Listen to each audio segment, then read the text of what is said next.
process of production on the basis of bill of material. Let's get started. First, we will take a look at the BOM. We have created this bill of material and now we will use it as the foundation for production. For production, go to the transaction menu, click on the production voucher and click on add. Here you will need to specify the date of production and select the BOM name.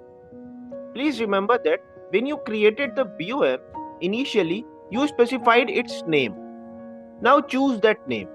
After that, a window will appear where you will indicate the quantity of finished goods A that you intend to produce based on the BOM. If there are any additional expenses, you can specify them at this point.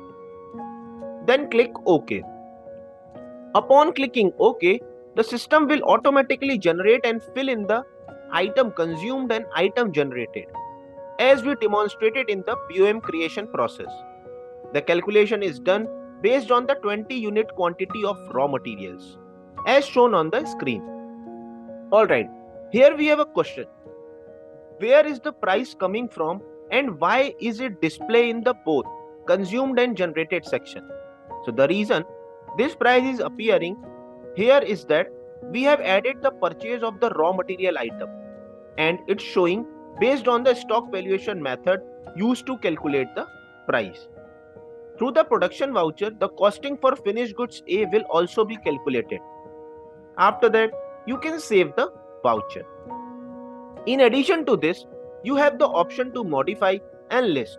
The modify option allows you to make any necessary changes, while the list option enables you to view a list of all productions, showing both quantity generated and quantity consumed.